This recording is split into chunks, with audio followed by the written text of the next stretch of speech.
Mwanamke huyu aliuza nyumba yake haraka haraka kwa mtu mkubwa wa mwili, yaani aliyejaza kifua, kwa bei ya milioni 400 chini ya thamani ya soko.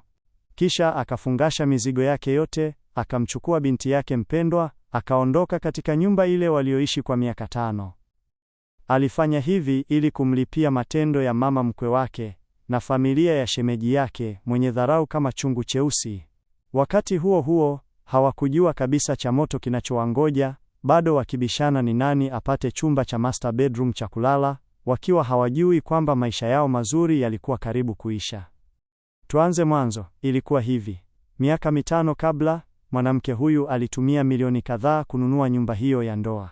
Baadaye, mama mkwe wake na familia ya shemeji wake walikuja kutoka kijijini, wakisema kwamba mke wa shemeji yake alikaribia kujifungua. Vitanda kijijini hospitalini vilikuwa vichache na walitaka kukaa siku chache tu. Akidhani ni jamaa na ndugu wema, mwanamke alikubaliana kwa moyo mmoja kabisa.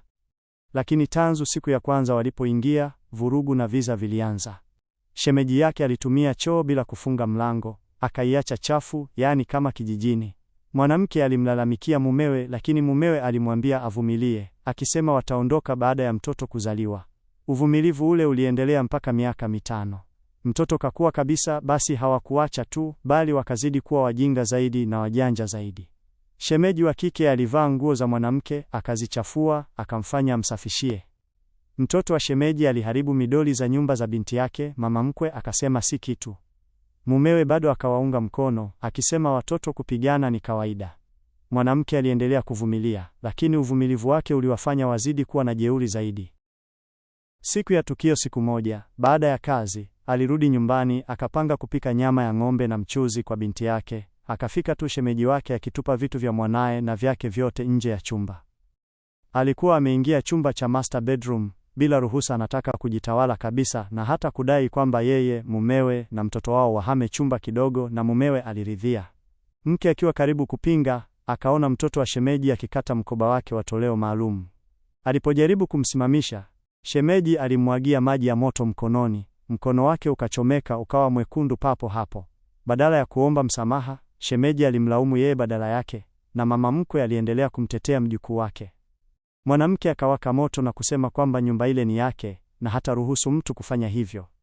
Lakini shemeji alijibu kwamba ni nyumba ya kaka yake mdogo na haina uhusiano na yeye. Wakati huo huo, binti wake alipasuka kilio alipouona mkono wa mama yake ulioumia. Uamuzi mgumu, mwanamke alikata tamaa kupigana na kwenda kutibu jeraha lake kwanza. Mumewe alipofika nyumbani, hakuonyesha wasiwasi hata kidogo.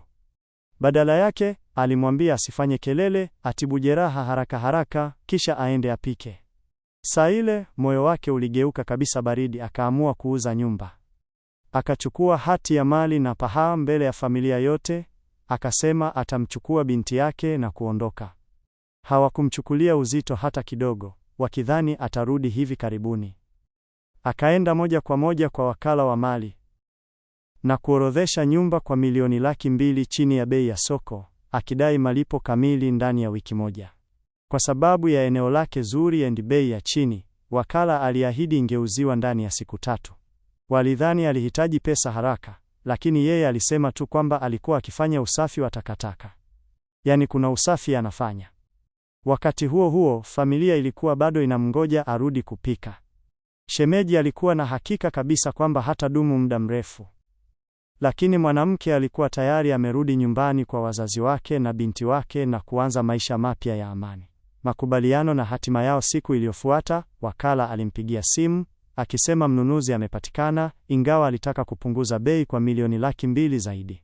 Mtu yoyote angedhani atasita, lakini alipomwona mnunuzi ni mtu mkubwa wa mwili, alikubaliana mara moja, akifunga mkataba kwa milioni 7.8. Kabla ya kusaini, alimwonya kwamba bado kulikuwa na kundi la wasumbufu wanaoishi nyumbani na wanaweza kuwa wagumu kushughulikia. Mnunuzi, hata hivyo, alisema haitakuwa tatizo. Hapo ndipo akasaini kwa utulivu. Baada ya kusaini mkataba, alirudi nyumbani kufungasha vitu vyake. Aliingia tu, shemeji alimdhihaki na mama mkwe alimwambia aende apike. Kwa utulivu, alisema alikuja kwa ajili ya talaka na akaenda chumbani kufungasha. Mumewe alifikiri alikuwa anatupa jazba tu na akajaribu kumzuia, lakini akamtajia malalamiko yote aliyoyavumilia kwa miaka ile. Hapo ndipo alipoanza kuogopa na kujaribu kuomba msamaha, lakini yeye hakumwamini tena. Akimwacha na maneno yake ya talaka, akaukokota mzigo wake akaondoka. Hata hivyo, familia bado iliamini alikuwa anaigiza tu, wakiwa na uhakika kwamba atarudi hivi karibuni.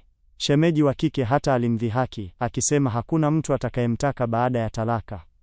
Wiki moja baadaye, uhamisho wa mali ulikamilika. Mnunuzi alilipa salio kamili na mwanamke alianza maisha mapya na zaidi ya milioni 7.8. Wakati huo huo, mama mkwe na familia ya shemeji waliendelea kuwa gizani kabisa, bado wakibishana kuhusu chumba na kugawana vyumba na kumngoja mke arudi kuwahudumia. Kisha, ghafla, kulikuwa na mgongaji wa mlangoni. Mama mkwe alifikiri ni mwanamke aliyerudi, lakini alichokosa kutarajia ni kwamba aliyesukuma mlango na kuingia hakuwa yeye, alikuwa mtu mkubwa mwenye mwili wa gym.